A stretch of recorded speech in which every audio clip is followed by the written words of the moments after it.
You might think this is another dead design video, and it kind of is, but while the traditional architectural brutalist category is dead, the ideology of brutalism is still alive and thriving. New brutalism is a trend that is taking over traditional print, film, web design, and yes, even back to architectural design, but on a much smaller scale. But before we get into what new brutalism is, let's talk about what brutalism was.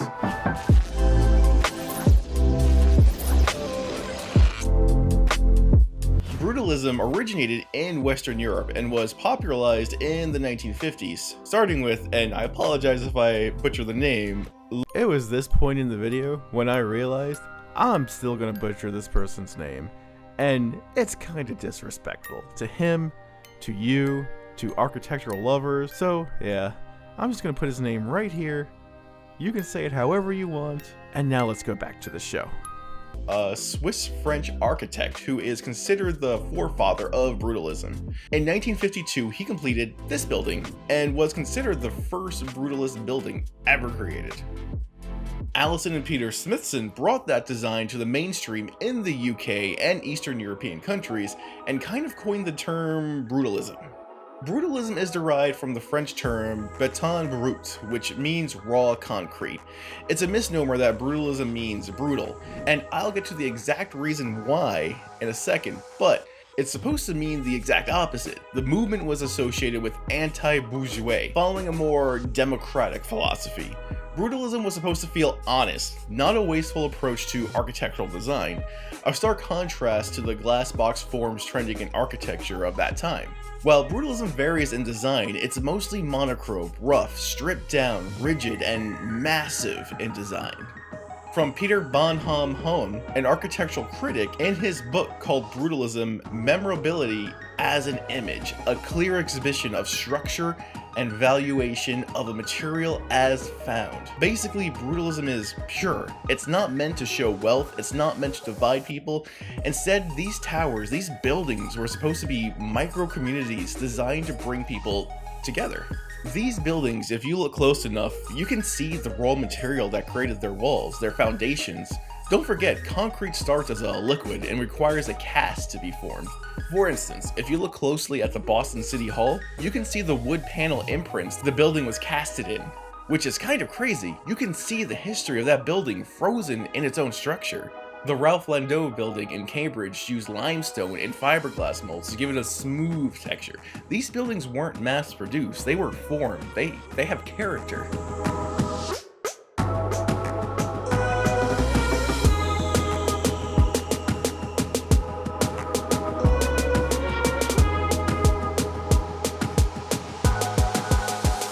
Brutalism was also a direct response to the mass destruction after World War II. It was part of a large-scale rebuilding project. Built for government facilities, schools, and social housing, it was supposed to be economically sensible with a heavy emphasis on exposure of structural material. The idea was that people would connect more with the building they work, live, and learn in, but ultimately, it was a flawed design. Some of the issues with brutalist buildings was, and still is, water.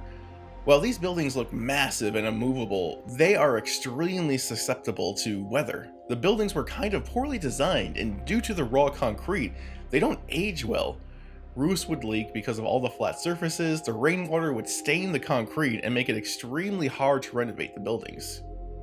The buildings also had the exact opposite effect to most people, where visitors would see these buildings as foreboding or unwelcoming. A maze of corridors, block shapes, and windows, these buildings more resembled places of worship, altars, or oppressive structures, rather than office buildings or apartments. Even the Smithsons knew this, as they famously said, "We do not live in a refined age. Why should our architecture be refined?" Kind of stating brutalism reflects us as a people. Again, brutalism wasn't a lie in architectural design, it was a truth. It reflected society after World War II. These buildings also came to represent hardship and poverty. To the people, they didn't look new, they didn't match the rest of the landscape, and that was the end of brutalist design in major architectural design. This design is extremely divisive. You either love it or hate it, and personally, I do love it. Not really because of the look itself, but because of the ideology behind it. From the screams and shoutings and bloodshed of a horrible war, this was kind of the silence, the calm people wanted. But like anything that picked up in popularity, it may have been overused and copied instead of iterated and improved upon. Designers started calling it minimal or used it to make a statement on their own self. The whole idea of what brutalism was kind of lost. So with that history lesson, let's go into neo-brutalism.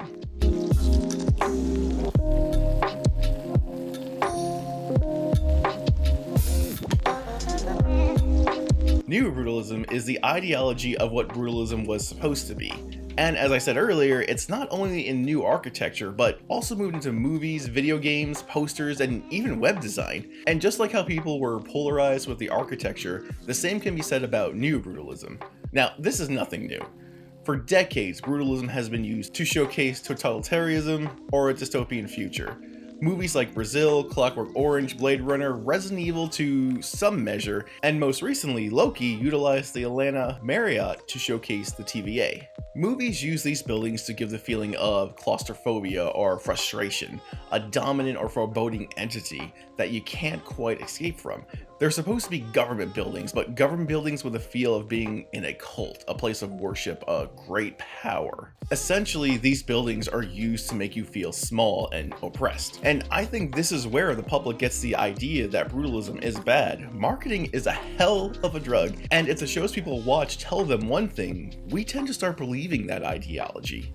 Even if it does come from a corporation like Disney. Just think about that for a second. Disney is changing your idea of what you actually like. Crazy. While games have used brutalist architecture as level design, it wasn't until Control, a game by Remedy Entertainment, did we see brutalist architecture literally come alive.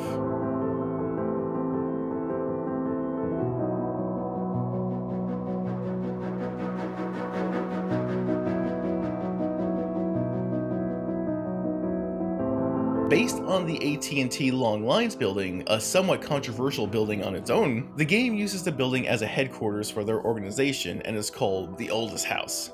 And the building is actually alive, shape-shifting, and creating those endless corridors to get lost in. Remedy essentially took all the bad things about brutalist design and made it into a living entity, which again is not looking good for brutalist architecture. It's also been used in Cyberpunk, which is interesting since the game is more futuristic and utilizes a lot of color, textures, and metal, but if you dive a little deeper, you'll notice the similarities. The housing units are towers, essentially micro communities that look a lot like brutalist housing, with multiple exposed material.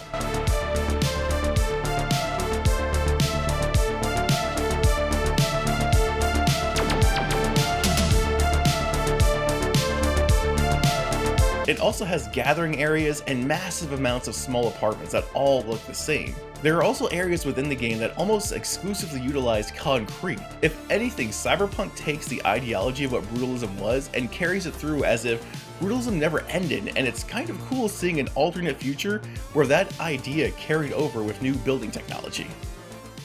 Now, moving from video games and movies to print media, you can see these in a lot of poster designs and even brochure design. Large text, sharp edges, and a lack of color, or at the very least, minimal color. They emphasize on text and images and utilize hierarchy very well. This design style lends itself well to these short information packets. Going back to the original ideology of brutalism where it's simple, it's pure, it's right to the point.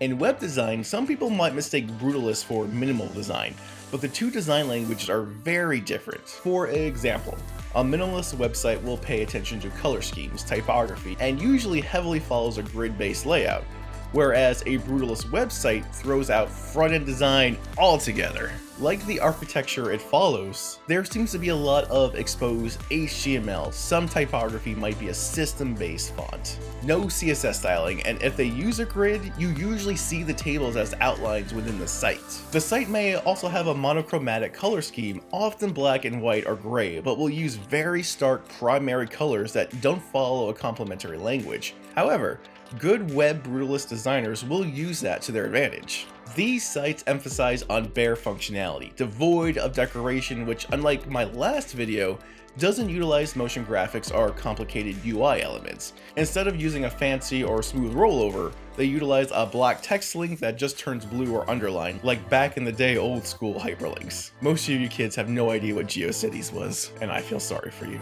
Most sites use a modular or repeated design element. They tend to work well in brutalist design because they don't necessarily follow a theme, so these modules can be used for different purposes. Like the architect it follows, layered, articulated, or extruded pieces are used to give depth to a page. Rectilinear edges follow the architectural style as well, with very little, if any, rounded or soft edges in that design. Unedited or as-is design elements is another way designers implement brutalism into their web design.